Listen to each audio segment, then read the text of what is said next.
زه فکر کوم که چیرته په کورنۍ کې ته داسې یو پلار ولرې چې د هغه سره یې لور په آرامۍ خبرې وشي کولی، هغه ته یې لور خپل راز وشي ویلی، د هغه لور هیڅکله بل چا سره نه جوړیږي په پټه. ځکه که یو پلار د خپلې لور سره ملګری او لور ته یې یو هلک وایي چې زه تا سره مینه لرم، لور راځي پلار ته وایي چې هی پلاره یو هلک راته ویلی تا سره مینه لرم، ستا په نظر څه وکړم؟ اما که یو پلار یې خپله لور ډاره کړي، ویرولي، جدي انساني، نو دا وایي چې پلار ته مې وایم خو مړه کوي مې. سلامونه، وخت بخیر. یوه پوښتنه داسې مطرح کیږي چې ولې یو جینۍ یا یو هلک دی کوشش وکړي چې پټې اړیکې ونیسي د یو بل سره؟ ولې دوی په ښکارۍ مثلا واضح خپلې کورنۍ ته نه وایي چې زه فلانکي هلک سره مینه لرم، یا فلانکي هلک ولې نه وایي چې زه فلانکي جینۍ سره مینه لرم او زه غواړم هغې سره واده وکړم او خبره په دې شکل باندې ختمه شي؟ نو تر ډیره حده پورې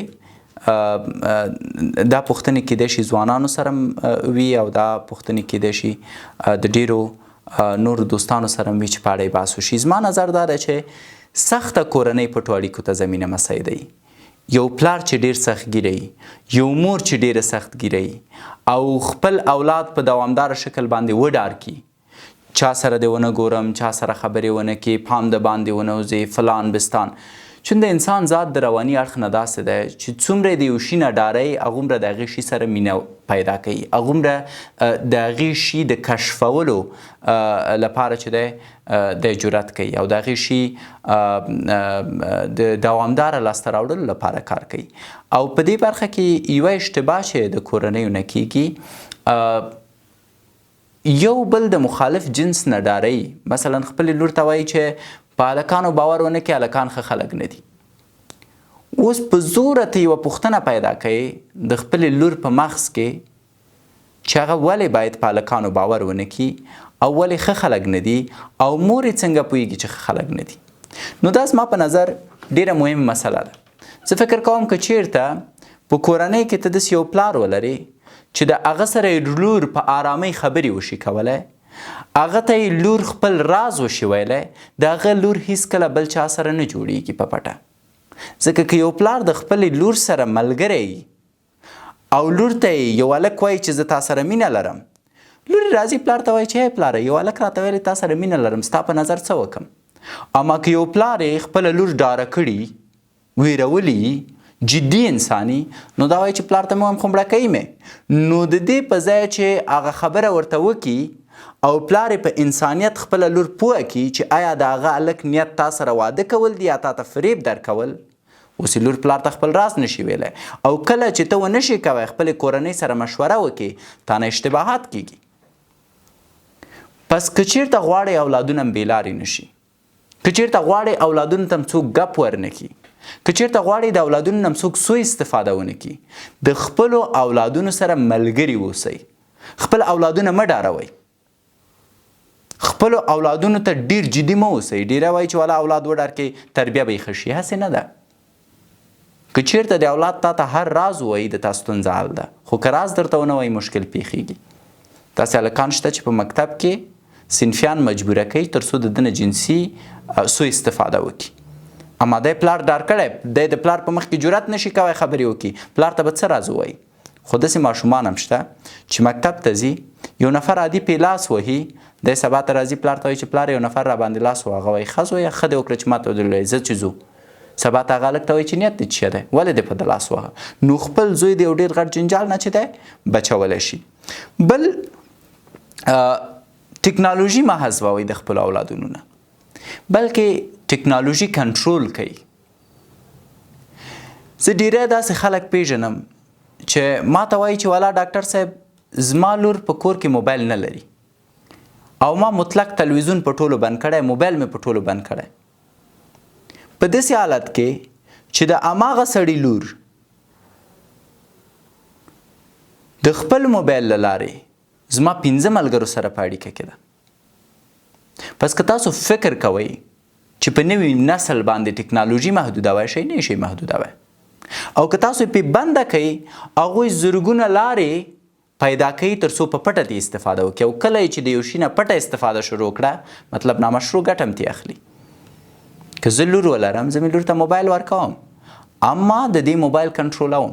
موبایل باید پاسورډ ونه لري، موبایل باید کوډ ونه لري، موبایل ځان سره باید پټ کلک نیولی نه وي. چاته زنګ وایي ته مونږ په مخ کې زنګ ورته وایي، د کوم ځای نه زنګ راځي د مونږ په مخ کې اوکې کوي. درس وایي ویبسایټونه مو ورته لیمټ کړي دي، هغه ویبسایټونه نه ګټه اخلي چې پکې درس ویلی شي. پس ټکنالوژي مه محدودوئ په خپلو اولادونو باندې، بلکې ټکنالوژي ورته کنټرول کوي. زما یو ملګری دی د وای فای لري، بیا د خپل هر اولاد په اتاق کې چې دی بیل کوډینګ لري، مطلب هر اولاد چې دی کمپیوټر لري. بیا دا د کمپیوټر له لارې د خپلو ټولو اولادونو کمپیوټر یې کنټرولوي، چې څوک څه ګوري، څوک څه ډاونلوډوي، څوک څه وایي، څوک څه کوي کمپیوټر کې.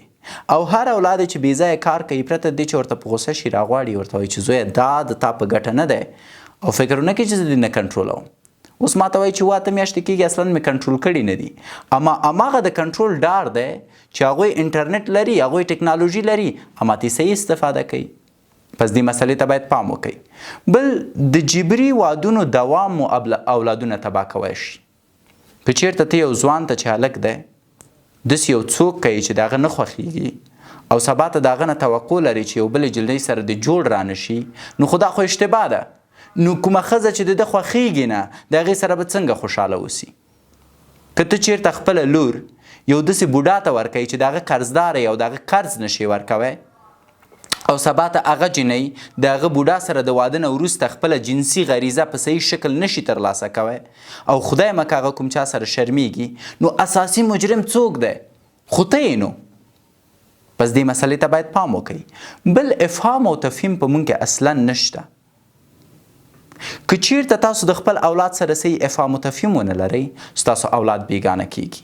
اکثرا هغه انجونو ته چې ځینې نارینه فریب ورکوي او دوی د هغو نارینهو ښکار کیږي او هغه نارینه ترې سوء استفاده کوي، هغه انجونې دي چې په کور کې ورته مور او پلار مینه نه ورکوي، هغه انجونې دي چې په کور کې مور او پلار ورته د خبرو کولو وخت نه ورکوي، هغه انجونې دي چې په کور کې مور او پلار ورسره کیني نه او د دې درد نه دوا کوي.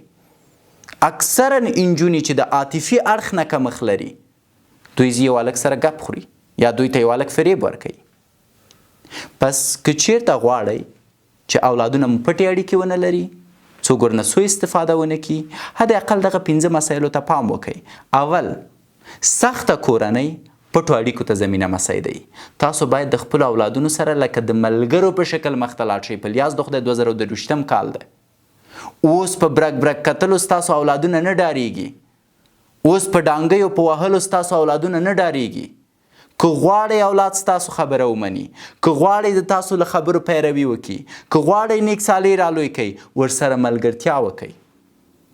دوهم، د مخالف جنس اړوندې مه ډاروئ، بلکې منطقي دلایل ورته وایي. ورته مه وایئ چې نارینه ببو دي، پام چې ورسره ونه ګوري، چون د انسان ذات دا دی چې ودې ډار که هغه کار کوي، بلکې ورته کیسه وکړئ چې نارینه پست کیدی شي، یوې جنۍ نه سوء استفاده کوی شي، خوشي کوی شي.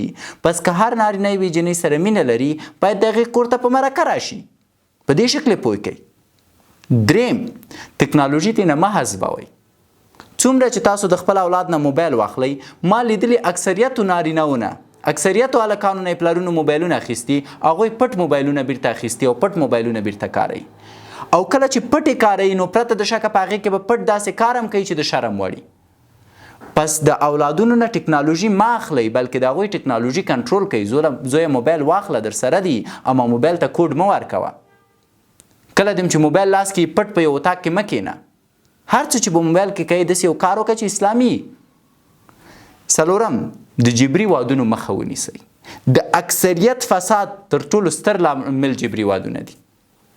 تاسو یو نفر ګورئ نارینه دی، په کور کې ښځه لري، خو په لواطت کې د بل سره ګیر شوی دی، ویډیوګانې راوتلي. وا خدای دې غر که ته خو ښځه لري نو د هلک سره لواطت ولې کوې؟ ولا ښځه مې په خپل زړه نه وه. تاسو خلک ګورئ چې جبري وادونه یې ورته کړي. کور کې ښځه لري، دلته یې دوم واده کړی، په داسې حالت کې چې لومړی ښځه صحیح نشي ساتی. کور کې ښځه لري، د یو جنۍ سره جوړ راغلی. پس د جبري وادونو مخه ونیسئ، چون دا د فساد لامل کیږي. پنځم، وروستۍ خبره، افهام و تفهیم خپلو اولادونو سره سم وکئ. د هغوی خبرې واورئ، د هغوی ستونزې واورئ، د هغوی مشکلات واورئ. داسې نه چې هغه راشي درته وایي چې پلاره خبرې کوم اوس وخت نه لرم، خوله دې بنده که، ووځه، هر څه چې کوئ کوئ. دا خبرې وژونکي دي. پس که چیرته دا 5 مهم موارد تاسو پام کې ونیسئ، انشاءالله چې ستونزه به حل